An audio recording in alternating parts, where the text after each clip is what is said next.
13th Amendment.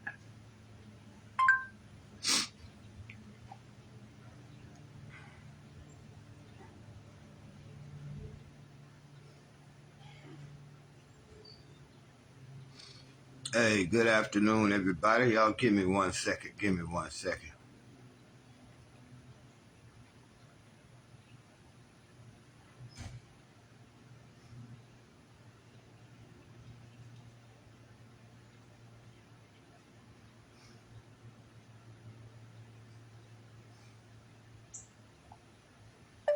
What does the 13th Amendment say?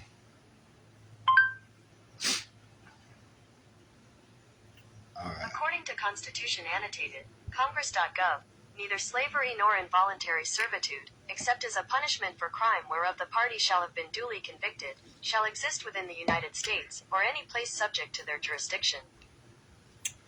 All right. Y'all give me 1 more second. Hold on a second, y'all. Just 1 second. Police.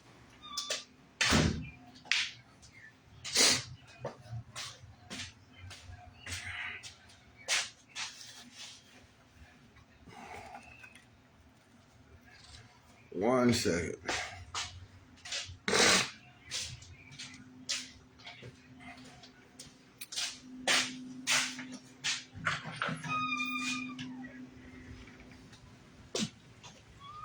All right. God dang, I was just gonna go to the fucking store. Right. Good afternoon, everybody. How y'all doing? Y'all know who this is. This your boy, Rob Thomas Jr., and this is the real news behind the news. Oh, yeah, man. Today is a rainy Tuesday here in Shreveport, Louisiana. Boy, it's been raining for the last, 4 days here in Shreveport. But I know we're not going to complain about it because we need a break from that heat. Just thank the Lord, soak up the honey, and not ask questions. But today is Tuesday, August 24th, 2022. And I'm doing this video, man, because you, here in the state of Louisiana and four more states here in the United States, this November has the opportunity to finally do away with legalized slavery. Now, I know a lot of y'all history buffs will say that Lincoln freed the slaves with the Emancipation Proclamation. No, not actually.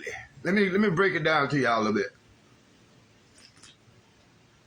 Under the 13th Amendment, let me read the 13th Amendment to y'all. And then I want to briefly read a few paragraphs from an article by the Pew Institute.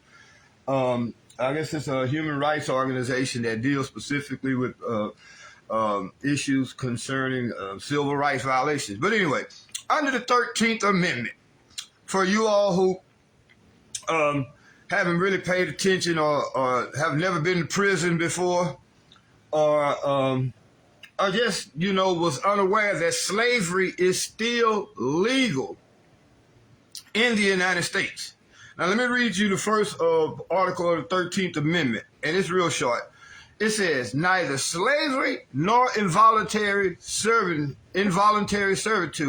except as a punishment for crime whereof the party shall have been duly convicted, shall exist in the United States or places subject to their jurisdiction. Do y'all realize what that says? Under the 13th Amendment, it says, no person shall be forced into slavery or involuntary servitude unless they were convicted of a crime. Go back and give y'all a little history. I know I love history. And actually, I'm going back to school. I'm going to try to get a doctorate before I die in history. But after slavery and doing the Reconstruction part, the South, they needed that cheap labor, y'all. They needed that cheap labor to help them, I guess you could say, rebuild from slavery. It was like, man, we can't let these Negroes go. Yeah, guess who said something like that? I sheriff for Caddo Parish. Remember one time the sheriff of Caddo Parish, when they were talking about inmate work release and how these sheriff departments are making killings They're sending these inmates out on contracted jobs, contracted labor jobs, where a business might have a contract with a prison. Say, I need 12 inmates to help us mop floors in these buildings downtown that I own. Steve Prater and other sheriff departments would literally take the inmates, put them in a work relief program, and would take up to 80% of their pay. They might get paid minimum wage because they actually leave the jailhouse. They go work a real job, but they're only getting paid pennies on the dollar for their actual labor. That's slavery, y'all. Now, Steve Prater said, when they say, well, we need to do some reform on this inmate work relief program, Steve Prater basically said, I'm paraphrasing now, these wasn't his exact, he didn't say it like this, but basically the sheriff of Caddo Parish said, I can't let these good niggas go. If I let these good niggas go, who the hell gonna wash my cars? Who gonna change the oil? Who gonna do all the cooking? Who gonna cut all this grass? I remember when we had that major flood here, Steve Prater took a bunch of inmates from Caddo Parish Correctional Center to his house and had them to build a 6-foot wall of sand with sandbags. Man, that was the most illegal shit you could ever do. But if your sheriff departments and your state penitentiaries can get away with it, that's slavery, y'all. Hold on a second. Well, this November, you have a chance to raise your voice on your opinion. Should slavery still be legal? Now, I'm going to read something else real briefly. I'm going to just read a couple of paragraphs. And I'm going to be interviewing Curtis Ray Davis. We just trying to set up a time. He's on the forefront of this initiative. Y'all don't know who Curtis Davis is. He's a brother who served 25 years in Angola. And Angola is one of the worst penitentiaries in America. Let me go ahead and read this so I can end this video. But I want y'all to see that slavery is still legal. And I know it's going to be a lot of you people, black and white, they're going to say, well, if they did the crime, they should do the time. No man should be forced into slavery or involuntary servitude. Period. No matter whether they committed a crime or not. If they committed crimes, yeah, they should be able to volunteer in prison to work, but nobody should be forced to work, because what happened again, let me go back and give y'all the history. Again, I started this and I got sidetracked. But when slavery was quote unquote ended, and during the Reconstruction period, those people needed in the South, they needed that cheap labor to help them finish off them cotton fields or other plantation jobs that they had the slaves doing. So what they would do, they added an amendment to the 13th Constitution saying if we convict these Negroes of crimes, we can get them back into the penitentiary system, into the penitentiary or to regular jails, and force them to work for free. Again, slavery. You see what I'm saying? So what was happening is you would have black people that was, like, just say they was leaving the South. Slavery was abolished. They weren't held as as slaves no more on those plantations. Say they was migrating to the North. If they got caught in the town, just say after dark, didn't really have no place to go, whatever, they was just sleeping wherever they could, do you know they was able to arrest them for something like vagrancy or trespassing, put them back into the prison and put them on chain gangs, or lease them back to the slave owners that they were originally just freed from? Now, here in modern day time, if you get convicted of a felony, you go to the penitentiary system. And again, they force you to work, meaning that you have no choice. It's either that or they add more time to you. See, if you've been to prison, you know you get the work violation, refusal to work violation. They add 6 more months to your time every time that you refuse to work.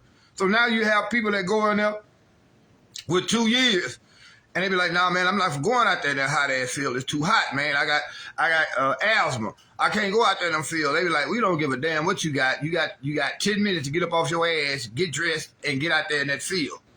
You had no choice. Now, a lot of you all might say that, well, they're inmates, they're prisoners, but they're still human beings.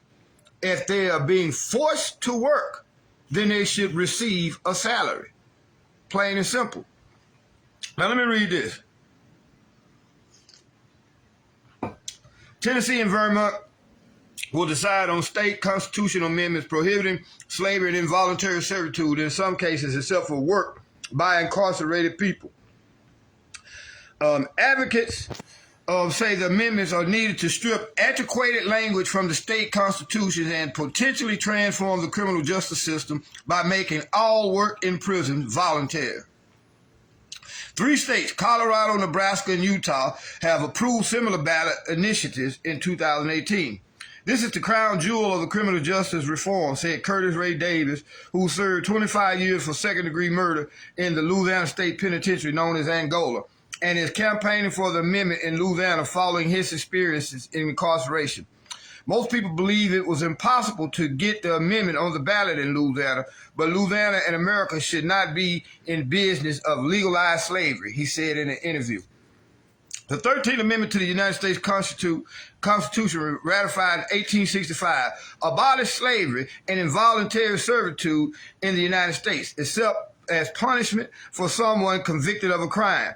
The exception clause loophole led to repressive 19th century laws in the South known as black codes that allowed authorities to incarcerate black people for petty crimes such as vagrancy and then force them to work. Black codes were a precursor to the Jim Crow laws outlawed by the Civil Rights Act of 1964.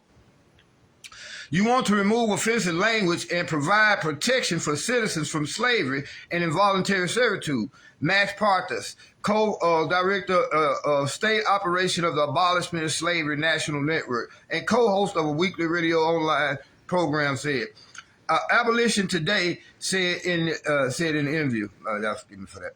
One more paragraph. Parents and other proponents who also want to remove the exception clause from the 13th Amendment. They hope the stalled effort in Congress will gain momentum once states amend their constitution. Now again, slavery, as it was done in the times of chattel slavery, has been replaced with basically a new form of slavery where, again, if you're convicted of a crime, a felony in particular, it don't have to be a felony because even in some of these parish jails or city jails, they force inmates to work. Now, you have the opportunity this November to vote here in Louisiana whether or not we should take that language that allows the state of Louisiana to basically operate as a slave owner. See, y'all, I keep telling y'all this, and hopefully it'll sink in. Slavery never stopped. It's just a different cast of characters. Today, the state is the slave owner. The penitentiaries are the plantations. The wardens and the COs are the overseers. The police are the slave catchers, and the inmates are the slaves. No man shall be forced into slavery or involuntary servitude unless convicted of a crime. We need to get that out of here because a lot of time, did y'all see recently? What's that on my eye? Recently, what this judge up there, I forget what it was on the West Coast. On the East Coast. I think it was in Pennsylvania. Got arrested and sent to jail because what he was doing, he was basically sold out to the private prison system. All right, they had a juvenile detention system in that state or that county where this judge was. This judge was literally taking bribes to send youth offenders to the private institutions which forced them to work. He was wrongfully convicting a lot of these young boys. And keep in mind, this was just this century, in the 2000s. The judge got like 20 years because he was selling children to the prison system in order to fuel the inmate work program that these private prison systems had. So now you had 2 more judges just this week that's been forced to pay $200 million to all those kids who were wrongfully convicted and placed in private prisons and forced to work as slaves. This thing is real, y'all. It is real.